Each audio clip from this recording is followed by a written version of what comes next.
Dekabrın 10-u 2025-ci il. Cəlilabad rayonunun Ağdaş Sovetinin Darlıq kəndidir. Bu Darlıq kəndinin yolu 6 kilometr yoldur. Közbulağa gedib birləşir. Yüzü Közbulağa gedib birləşir. Hər gün mən bu yoldayam. Hər gün uşaqları məktəbə aparıb gətirirəm. Bizim bu icra başçısı da bu kənddə olub, iştirak edib müavinləri ilə, bələdiyyə ilə, kənd sevedi ilə. Dəfələrlə icra hakiminin qəbulunda olmuşuq. Hələ bu il, gələn il, o birisi yumaq verirlər bizə. Biz gedib gələnmirik. Bizim kənddə 30 dənə ev var idi. Onun kimin imkanı var? Çox adam köçüb gedib Bakı şəhərinə.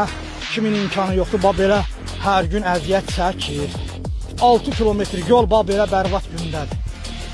Baxın, bax burada. Keçənləri biraz 6000 pul yığdıq. Özümüz bəzi yerlərə tökdük. Yenə öz gücümüz çatmadı da biz bunu davafqa eləyə bilmədik. Gücümüz çatmadı. Biz nə qalək? Biz də cəmaət kimi köçüb gedək Bakıya. Aha, bura bizim kəndimizin dədəmiz, babamız buranı yaradıb, evlər tikib. Biz bundan sonra hara gedəcək? Axı mən 2 dənə uşaq böyüdürəm, əsgərliyə gedəcək.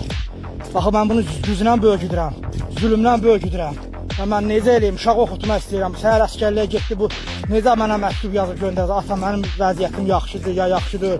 Və bunu necə eləyək? Cənab Prezident, xahiş eləyirəm bu haqda bir təbdir görəsən. İcra hakiminə bir mesajdan zatdan göndərəsən. Heç olmasa bunu biz asfalt istəmirik, şebil töksünlər. Xahiş eləyirəm sizdən. Baxın, bu gün eləmişəm, bunu arx elədim, su durmasın da burada.